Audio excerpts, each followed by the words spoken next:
All right, let me get this straight. I asked you the question which you prefer, pancakes or waffles, and you come at me with French toast. Like, dude, that's completely out of left field. Like, where are you coming at me with that?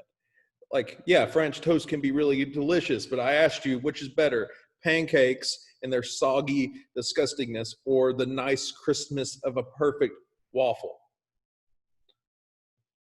I'm not going to take this sass. I'm not going to take this sass. Welcome to Virtual English 4. This week we are now going to be talking about evaluating and judging.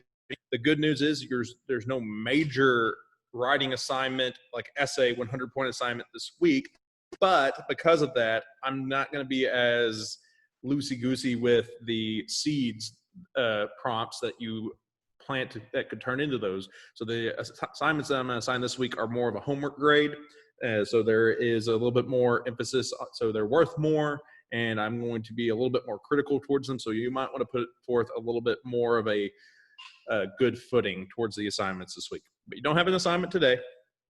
You do have assignments on Tuesday, Wednesday, and Thursday.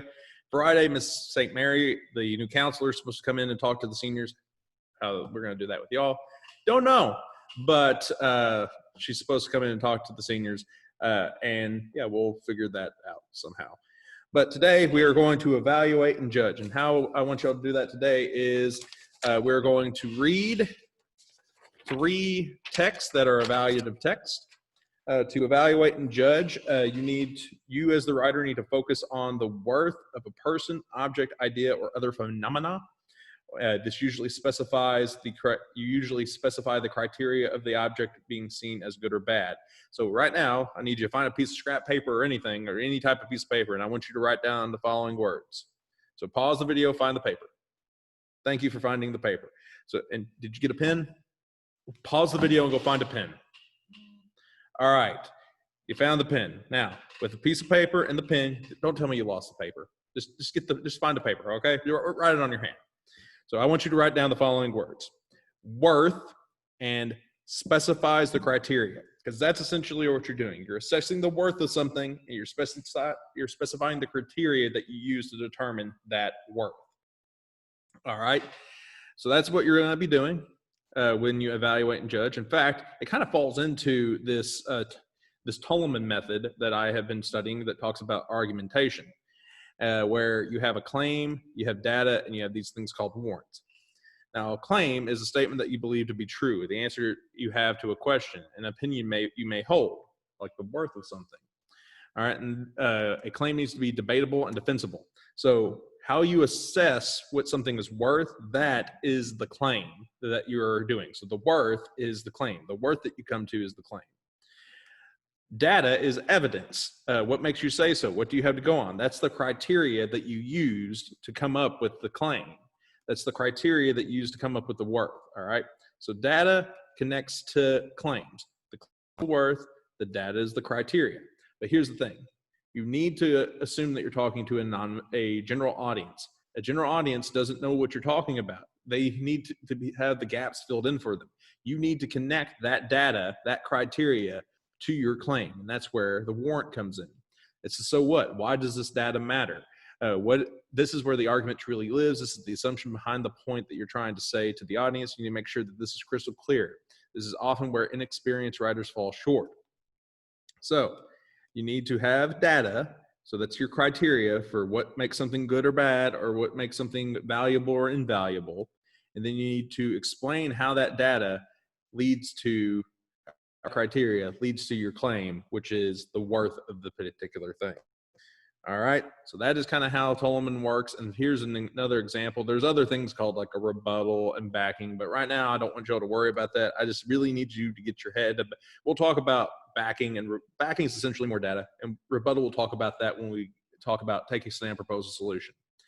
But all you need to know is the data and claim are two separate things, and the warrant is the thing that ties them together. So you need to make sure you tie your data to your claim, and that's what you're doing with your criteria, and the worth of something is tying it together. It's kind of like the data is, or the criteria is the marshmallow, the worth, the claim is the chocolate, The warrant is the graham cracker, the graham cracker that sticks them together. All right. So you're going to be doing that with 3 of these pieces. The first, one of the reasons why we write is to help organize and clarify our thoughts. Most of you all have like such an academic mindset within writing that you don't view it as a personal tool, which it is a really good personal tool for your own personal use to help you come to understanding things. And that's kind of what the first 2 pieces are. Yeah, they're somewhat entertaining pieces, and some people might be interested into them. But I had someone first, I was like, I don't care about what these people think. And that's the thing, is like, I don't think they really care about what you think either. They're just trying to share their thoughts, and they're trying to get their thoughts down so they can have a better understanding of why they came to this. So the first 2 examples we look at, they're trying to evaluate and judge what their favorite war film is, and what their favorite guitar was. And with the war film one, he has 3 that are his favorites, and he's trying to determine which one is his favorite of all time. He's trying to attain the label of worth of greatest of all time on one of these 3 films. And then he sets out all of his criteria. That's what this chart is all the criteria that he kind of used to come to this conclusion. And then he starts explaining the criteria and how that connects to the warrant how that connects to the claim he's trying to find, which is the greatest of all time. This whole part right down here, where he's like talking about the data, explaining the data, that is a warrant, where he's connecting his information to the bigger claim. And at the end of the day, he comes to the conclusion that his favorite film of all time is because of one particular scene. Like, he goes through all the data and all the evidence, but there's one particular scene in one movie that helps put it over the top. And that's what he talks about here at the very end, which that paragraph right there is a really good example of a claim, data, and warrant to look at. The next one, as mentioned before, is about a guitar. It's one of Kelly Gallagher wrote this. One of Kelly Gallagher's students wrote this. If you like music, this is an interesting read. It's very technical, but once again, it follows the same thing. It's a mentor text. He used the original to kind of compose his own, where he kind of explained guitars. He gave us the data. He explained the guitars. He explained what worth he's trying to find. He gave us a bunch of data. He explained the data and finally came to his conclusion, came to his worth. He ties it all together once again. Data, warrant, claim.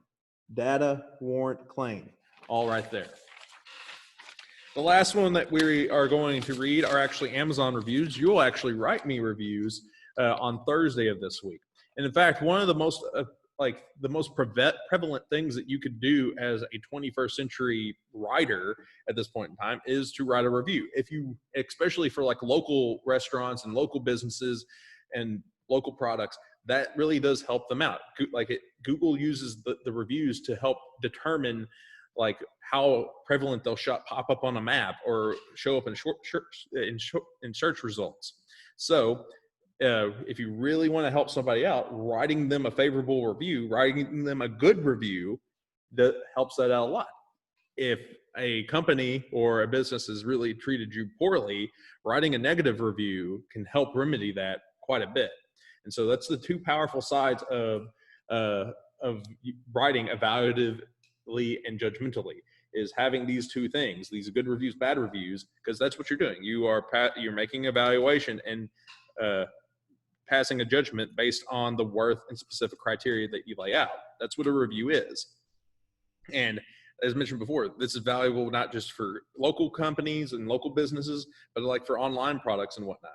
So that's what this is. There's one that's a favorable review, one that's a not so favorable review, but they help push the general public towards a particular direction. They can help or hurt a business or an individual out. So that's where the power of these things come into play. Like, trust me, if you were to go and write a good review for a local business, that would help them out a lot. And if you have a particular issue and need it, and with a particular business, and they have treated you poorly, if you write them a negative review, they will have to address it, or they not, and it hurts their overall things. But if people see when a business tries to like interact with someone that left them a negative review and they explain their side and they try to come to an understanding, it helps that business become a better business, and it helps remedy the problem you had with them. So that's what you're doing today, is just reading these examples. Just read the examples, please. That's all I ask, to get your head into what evaluative and judgmental writing is like. Then on Tuesday, we will do propaganda and ads. We'll look at different media ads, and we will evaluate and judge them based on the propaganda techniques they use. They will also evaluate and judge YouTube videos on Wednesday, and then on Thursday, you'll write Amazon reviews, kind of. I guess you could post them on Amazon if you want. But that's it for the week. And then on Friday, Miss St. Mary's supposed to be here.